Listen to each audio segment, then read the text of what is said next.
It is not long before the company of men is walking more or less single file, with the exception of Rorlane and Eldarien, for whom walking in such a way is impossible, through the woods to the northeast. The entrance to the barrow is not far, and as they walk, Eldarien cannot help remembering the last time he passed this way, fleeing for his life from the brigands who destroyed his village and slaughtered all those whom he loved.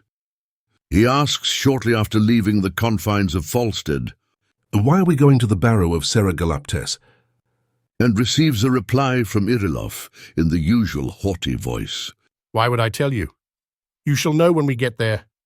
And so they walk in silence as the morning sun rises higher among the trees to the east, and the deep shadows of early morning gradually lighten, revealing the shapes and textures of the foliage of the woods, wet with dew, a chiaroscuro of light and darkness in the interplay between sun and shadow under the thick canopy of trees. It seems obvious to Eldarien that his captors know the location of the barrow and need no assistance finding it. He takes advantage of the time and of the silence to reflect, grasping in his mind and memory for some sense of why they might be leading him here, or for a plan to escape, or even simply for a way to get Rorlane away. But he finds nothing. If only they would take him to Brughill, or even give him a fair trial in Ristfand, then he would hesitate little to go with them into custody and even jail. He had known the possibility of such an outcome, though he admits to himself now that he did not expect it. Indeed, he had thought it very unlikely. Has the Empire truly changed that much in the time since he departed from the shores of Telmerion, or has he been blind to its nature all along? It takes them only half an hour, at a slow pace, to come to the entrance to the barrow.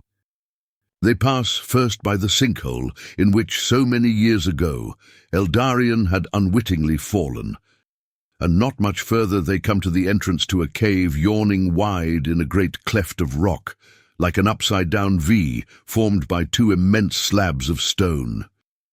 Indeed, as they near the entrance, the land rises all around them, rocky crags protruding from the earth between which they must navigate. And here they find a narrow stream, a rough depression in the earth, with a couple inches of water trickling noisily over rocks, flowing from the cave's gaping mouth. Suddenly, as they come within 15 yards of the entrance, Eldarien remembers. His mind goes to the amulet that hangs now around his neck, and which he has worn, almost without exception, every day for close to 20 years. He's connected to this barrow for good or ill. But how could this be of importance to the men in whose custody he now finds himself, or to those whom they serve? What would the Emperor or his legate, or anyone else for that matter, want with the crypt of ancient men dead for 1,000 years? Did this have something to do with the Druidach, or was it another matter entirely?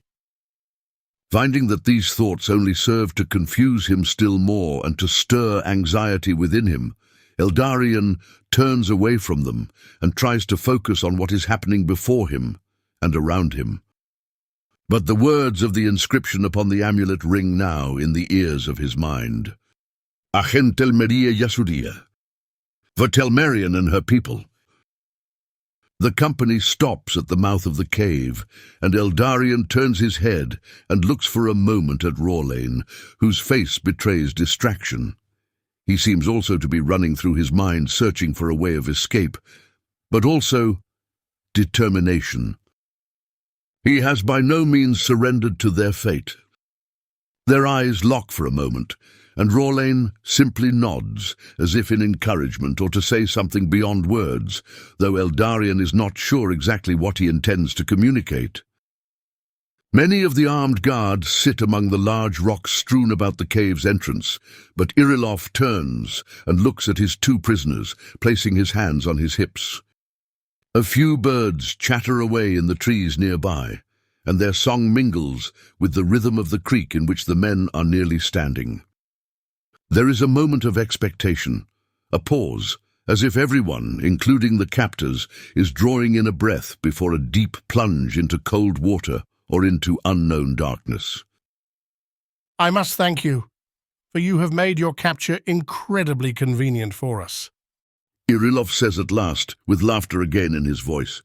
Not only did you not notice us following your trail, which we did for many miles, but you slept without watch or guard.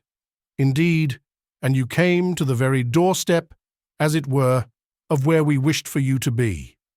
It saved us the trouble of dragging you all the way here in chains, only to dispose of you once our goal was achieved. I stand defeated in the first two. Eldarien whispers, looking straight into Irilov's cruel eyes. But I do not understand the meaning of the third. I suppose you should not, Replies the latter. though if you were a bit less dull in mind, perhaps you could guess. Lord Deputy. One of the armed guards says, turning to Irilov, interrupting their conversation. Is it your wish that we all enter the barrow of the ancient king? Are you afraid? No, sir. I only wonder if it would be good to set a watch. What could possibly happen in such an abandoned place? We are in the middle of the wilderness. Irilov says, But go ahead. Pick 2 guards to remain here while the rest of us enter. When this is done, Irilov gestures to Eldarien and Rorlane, waving his hand toward the darkness that awaits them between the slabs of stone. After you. They enter through the cave entrance and into the dark interior chamber within, which Eldarien has seen in the past, and which, as he looks around, remains as he remembered it. Through shafts in the high ceiling overhead, rays of light filter into the chamber, golden white against the walls and floor of dark stone. Thick vines grow among the rock, and to the left side of the room, the stream gurgles from what appears to be a narrow crack, like a wound or scar in the very flesh of the mountain, from which its blood has not ceased for many years to flow. At the back of the chamber, perhaps 30 yards from the entrance, are the doors to the barrow, sealed, as far as anyone knows, for a millennium. They are designed as a majestic archway of cold stone, with a great tree etched upon the doors and a depiction of rays of light streaming forth from the center. The trunk of the tree, at the seam where the 2 doors meet, shining to the very edges of the doors, both their hinges and where they meet the top of the arch and the floor. Along the arch, which encompasses the doors from floor to keystone to floor, is runic writing ancient but legible. Indeed, the entire design looks to have hardly aged at all. It seems that this barrow, in its entirety, Eldarien remembers the candles and the dead themselves, experiences the passage of time differently than the rest of the world.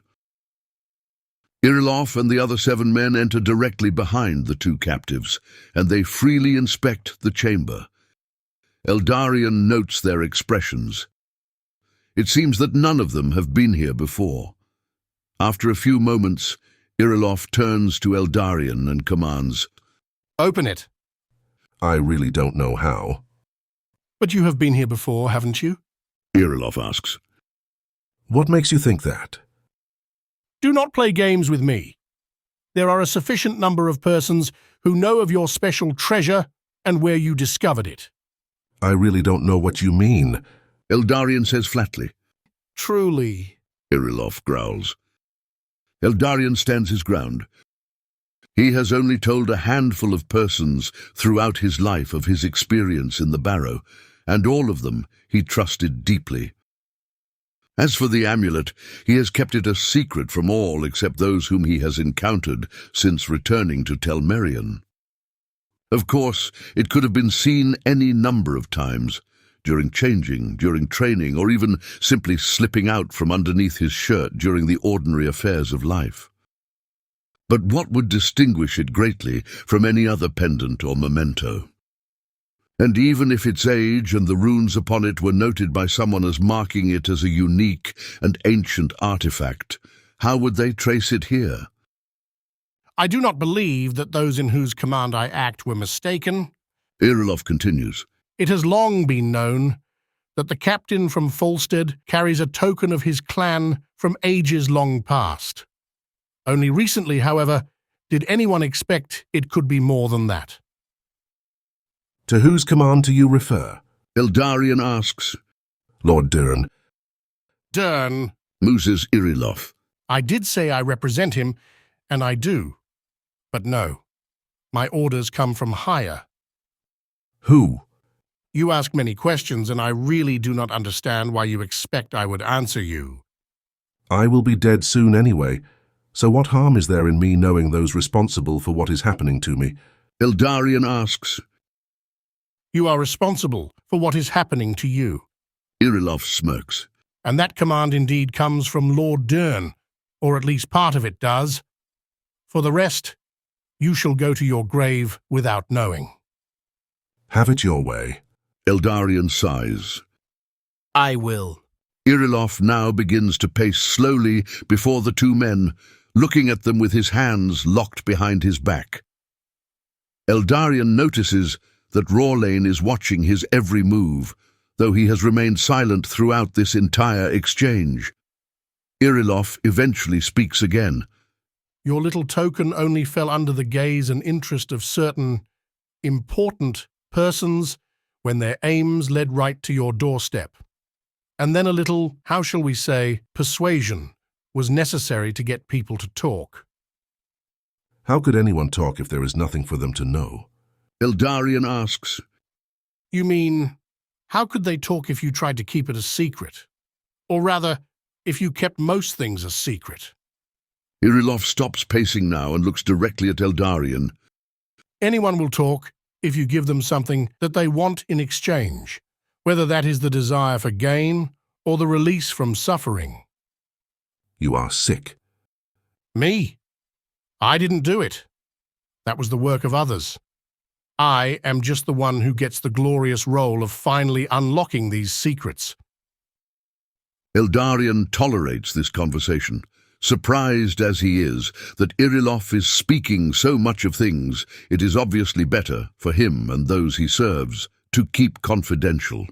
Still, he cannot see a way out of this predicament, and it is only a matter of time before Irilof becomes more aggressive. Suddenly, Rorlane speaks. Why do you gloat as if you already have victory? You play the fool. There are only two fools here, Irilof replies without hesitation. and I am not one of them. He does not answer Rorlane's question but pauses and then takes a step toward Eldarien.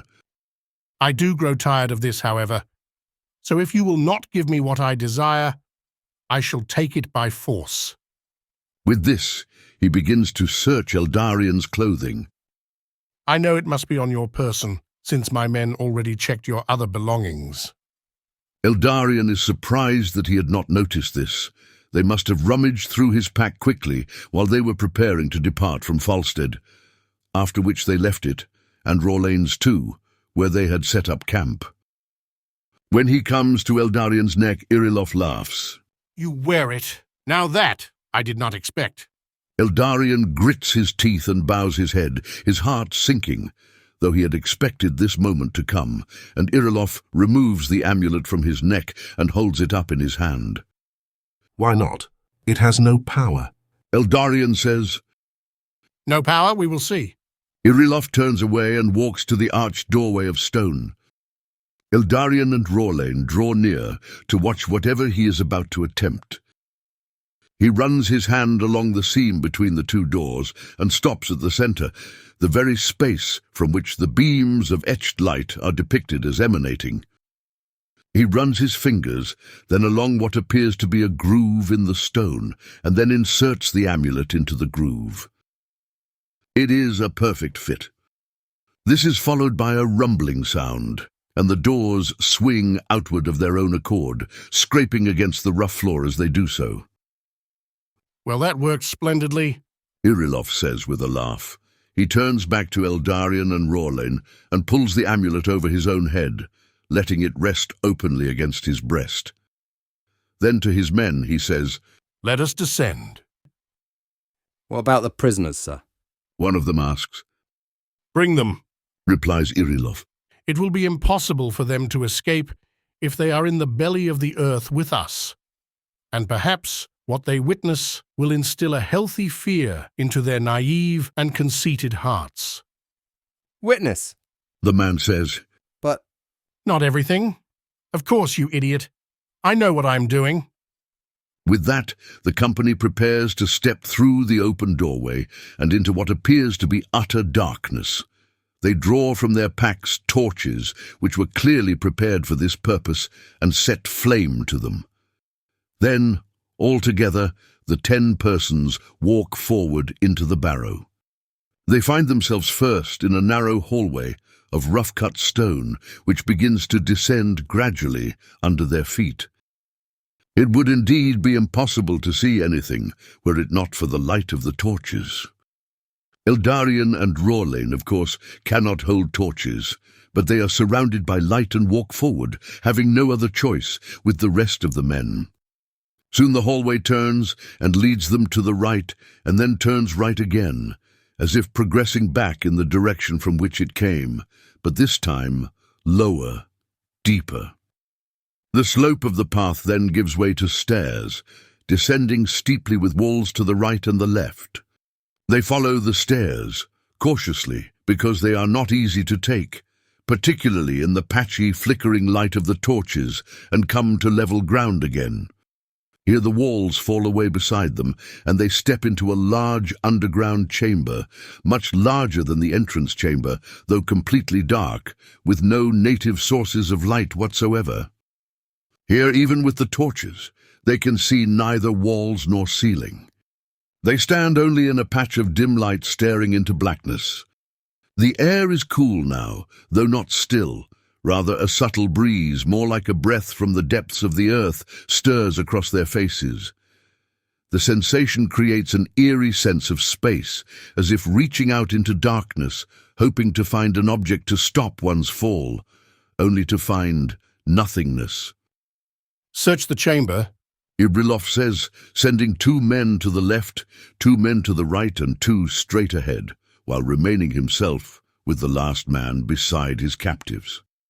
Seeing that they are now guarded by only 2 persons, Rorlane spares a meaning glance at Eldarien, who simply shakes his head. Even if they were to escape from the 2 men at their side and to make it blindly, in complete darkness, back to the entrance of the barrow, 2 more men stand guard there. Even if it was not Irilov's intention, stationing guards at the entrance of the cave was one of the easiest ways to dissuade the captives' escape. Come! Irilov says, pushing Rorlane forward, which forces Eldarien to stumble also. Let's continue on. At the far end of the chamber, a distance which is impossible to gauge in the darkness, though it is so large that the torches of the other men have become hardly more than glowing specks in the distance, they stop. To me! Irilov cries, and his voice echoes repeatedly against the walls and ceiling of the cave. They stand and wait while the others make their way to the call, which must be repeated, of course, to help them find their way, though it seems apparent to both captives that all of this is proceeding according to a preordained plan. What have we found? Irilov asks when everyone is together. Nothing. One replies. it is the same for us. We found a doorway. Enters a man from the last group who had proceeded to the back of the chamber where they are now standing. It looks then like the barrow has not yet begun, Says Irilov. This must be some kind of antechamber or gathering space. I don't quite understand the reason for its size. He turns to Eldarien. Do you know what this room is for? And more importantly, what awaits us as we continue? I have never been here before. Eldarien replies softly. You may forfeit the lies. Irilov answers. We all know that you have been here. No, I have never been in this part of the cave. I never entered through the main entrance, nor did I know how to unseal the arched doorway. How then did you get in? Irilov says, his eyes glistening in the torchlight as he looks intently at Eldarien. I fell. You fell? Yes, through the sinkhole. What sinkhole? The one around which we walked to the entrance of the cave. Oh, Eldarien cannot tell if Irilof believes him or not. fine. He continues after a long moment of silence, and then turns to one of his companions. Gerdrick, you lead the way. Prisoners, follow along behind us. Malrune and Killen, guard the prisoners. And so they proceed, finding again the doorway, quite small for being the sole exit from such a massive chamber, and passing through it into another tunnel. This one is short, only 50 yards or so, and soon they find themselves walking into a chamber that seems radiantly bright in comparison with the pitch blackness from which they have come. Some raise their hands to shield their eyes from the light, but soon they all adjust and realize that the chamber is actually only bathed in a dim half-light, with rays of dappled sun streaming in from a hole in the ceiling high above them. Directly under the shaft in the ceiling is a pool of water, whose face is still and unmoving, though it glistens in the places where light falls upon it. Your sinkhole. Irilof asks. Yes. Replies Eldarien, memories rushing upon him once again. He sees no reason to hide it, so he adds, The burial places are only a bit further on at the other end of the chamber. He then asks, with little expectation, but with the knowledge that Irilof loves the sound of his own voice. What have you come here to do? Irilof turns and anger again flashes in his eyes. I have come to find the means to destroy my enemies and the enemies of the Empire. What do you think? Eldarien doesn't know why he says this, and is at a loss as to the import of his words. Turning away, Irilof then speaks to all. Let us waste no further time. As they walk, Eldarien notices that Rorlane seems restless, almost jittery, and whispers to him. Are you afraid? Rorlane turns his head and looks at his friend and offers him again a gaze full of meaning, flicking his eyes for a moment as if to gesture to his own hands tied behind his back. Eldarien understands, though he finds it incredible. Somehow it seems Rorlane has managed to undo the ropes binding his wrists. After Eldarien nods quickly, both men turn their gaze forward again and continue to the edge of the chamber, to the passage that Eldarien had taken the last time he was here. The company stops and inspects the runes etched over the entrance. What does it say? One man asks.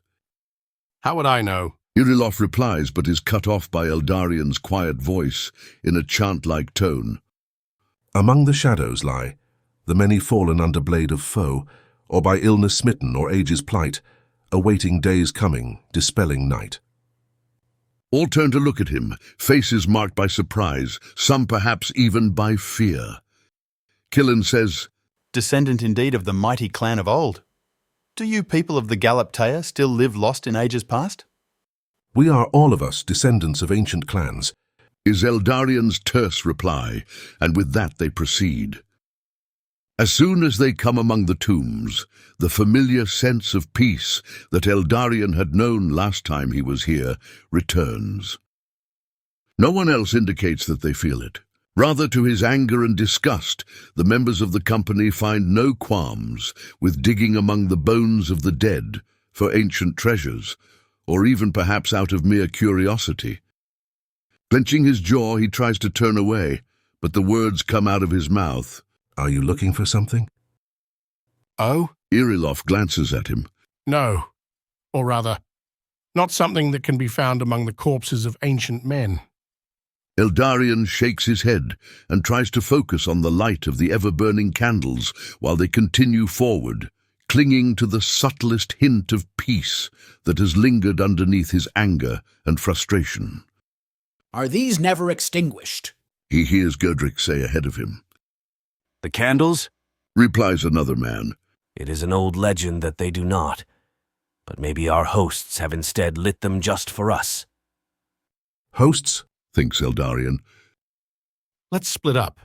Irilof says, as they proceed deep enough into the tunnel that it begins to branch off into others of similar shape and size, with candles also flickering in the distance within them. Are you sure that's a good idea, Lord Deputy? Malrún asks, standing close to Eldarien's side.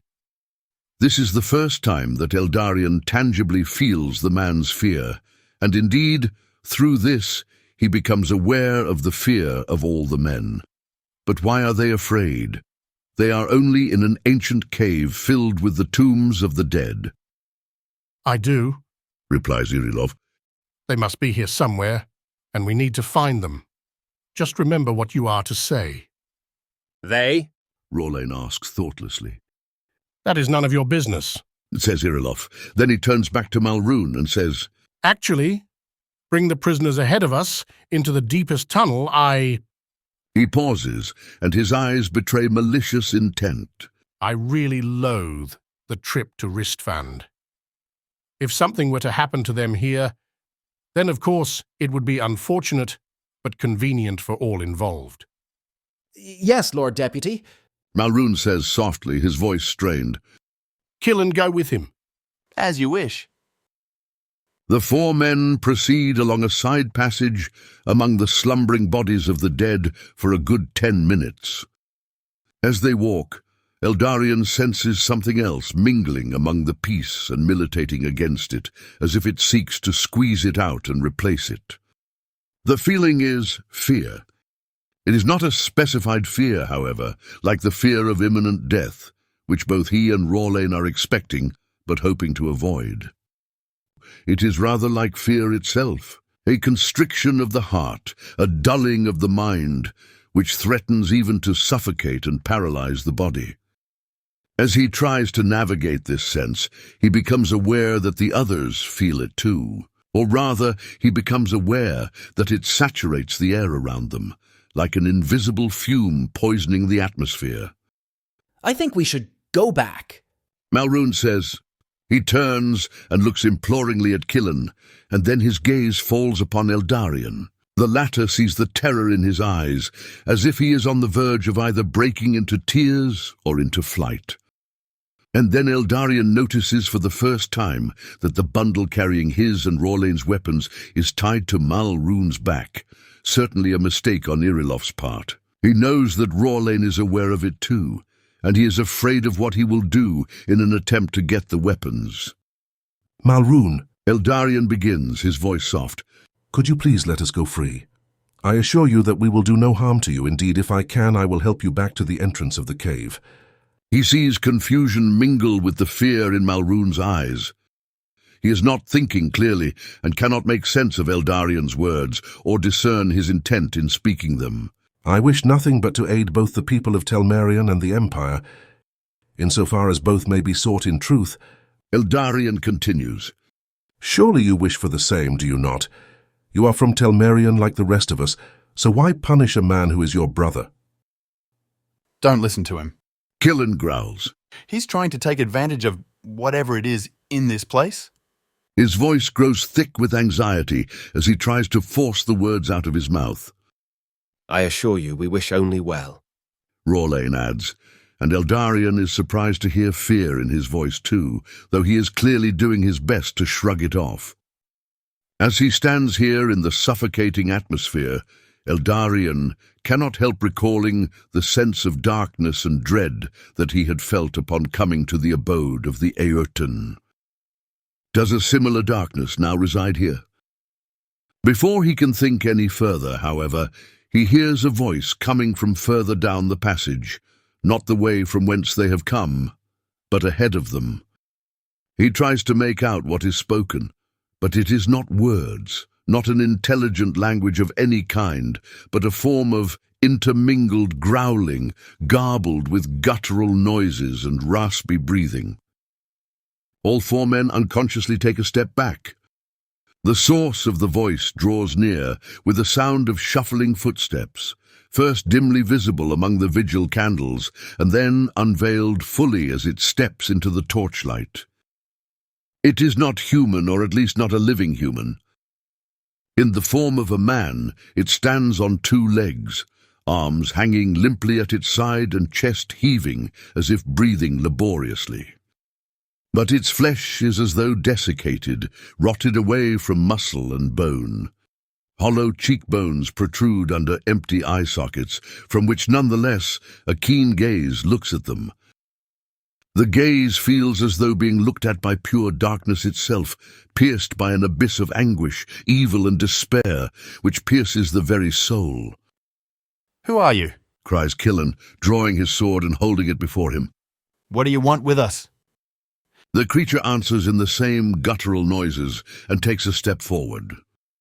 To the men's surprise and fright, other similar figures now appear behind it, and their voices meld together almost like a chorus of throaty chanting, or like 5 or 10 men all together, retching and vomiting out their meal at the same time.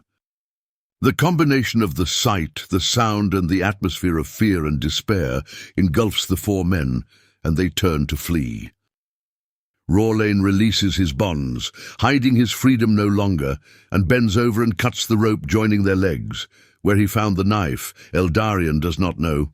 Then he rises up and grabs Eldarien by the arm. Let's go, he cries. Without even glancing at the 2 now separated captives, Malrune and Killen fly past them and run ahead down the passage. But Eldarien and Rorlane follow close behind. Then the worst happens. Before they come to the end of the passage, where it joins again with the main tunnel, they find themselves face to face with more of the dead yet living creatures. They are trapped. The 2 guards, after only a moment's hesitation, attack the beasts, and the hallway is filled with the sickening sound of metal cutting through their rotted flesh. At this moment, Rorlane rushes behind Eldarien and in a matter of seconds looses the bonds from his hands. Then a human cry echoes through the tunnel, and Killen falls to the ground, only to have 3 of the creatures leap on top of him, poised as if to devour him. Malrune backs away from the creatures, swinging wildly, and runs straight into Eldarien, who loses his balance and almost falls down. Instinctively, he reaches out his hand, grasping for something to stop his fall, and his fingers close around the bundle of weapons on Malrune's back. Glancing over his shoulder, Malrune simply cries, Take them! I don't care! Just help me! Soon, Eldarien has his sword in his hands and its scabbard again over his shoulder, while Rorlane slips his axe in his belt and then knocks an arrow on his bow, loosing it into the swarming mass of bodies assaulting them. And then another, and another. Eldarien tries to charge forward, to push back the beasts that are now swarming Malrune and threatening to drag him down, but as he does so, he feels a claw-like grip on his own shoulder. Turning, he realizes that the beasts have caught up with them from the other end of the tunnel. He swirls his body around and, in a fluid movement, hews the arm from the creature's body, and it falls to the ground limply. To his astonishment, upon contact with the creature's flesh, the blade of the Lightbringer again glows with bluish light, and the severed arm dissolves into nothingness. Lunging forward, Eldarien cuts deep into the creature's chest, and with the fatal blow, its entire body collapses like dust, as though it passes through centuries of decay within a matter of seconds. Seeing this, the other creatures, on both sides of the men, pause and begin to howl in voices like wolves, or like hawks, or rather, like something that the men have never heard before but which fills them with terror, as does every gesture, sound, and action of these mysterious creatures. Eldarien raises the Lightbringer in the air and cries out, In the name of the light I banish you. Flee from us, you fell creatures. They do not immediately respond, but look startled, confused, almost as if they were walking comfortably through the darkness, only to be blinded by a brilliant light that they did not expect, and which hinders their approach. I said, depart from us. Eldarien yells again. With this, he leaps forward toward the main tunnel, cutting down the creatures as he moves. With cries of intermingled fear, hope, and desire, Malrune and Rorlane join him, rushing forward to his side. It is only a matter of moments until they have broken through the crowd of beasts and come into the main tunnel. Turning back and raising his sword, expecting a fight, Eldarien is surprised to find that the remaining creatures slink back into the darkness of the passage and disappear. Malrune collapses on the ground, breathing heavily and weeping. Eldarien kneels down beside him. His forehead is bleeding slightly, and his long blonde hair hanging down over his face is stained red in places. "Are you gravely hurt?" He asks. It is nothing serious. Malrune answers in the midst of his tears. Nothing but hands and teeth. How do they... But his voice trails off into silence. "It is all right now." Eldarien tries to assure him. "For they are chasing us no longer." We need to get out of here. Rolain says at his side, looking down the passage that leads to the chamber of water into which Eldarien had fallen. "Yes, but not that way." Eldarien says, rising to his feet and helping Malrune to stand. "There is an exit not far from here, through the great hall of the king." Then let us go. There is no time to lose. Whispers Rolain, his axe clutched tightly in his hand. Then turning to Eldarien, he says, Wait, where is your bow? Eldarien sighs, turning to Malrune. "It is still in the bundle." Take it. Breathes the latter. I am sorry for all that has happened to you. Malrune. The man pulls the bundle off his back and gives the bow and the quiver full of arrows back to his previous captive. "Thank you, let us go." Eldarien says, placing his hand upon Malrune's trembling shoulder for a moment. They do not walk now, but run down the narrow passageway at full speed, afraid that the confusion of the creatures will fade or that they will rediscover their original boldness. But they are halted at the doorway to the great chamber by the echoing voice of Irilof. I beseech you, great and ancient king, to aid us in the cause that we have chosen. Looking into the chamber, Eldarien sees that Irilof stands, alone now, with the corpses of his men scattered around him, before one of the creatures from which they had just fled, though this one is larger, certainly not simply the living corpse of a man. It stands a good 2 or 3 heads taller than Irilof, and looks down upon him with the same eyes of darkness, sockets from which horror and wretchedness gaze. "Why do you speak to me in such words?" The creature, to their astonishment, replies, though in the same guttural voice. I address you on behalf of our great emperor, Merindas IV, lord and ruler of all lands that are under the sun and above the earth. Irilof replies.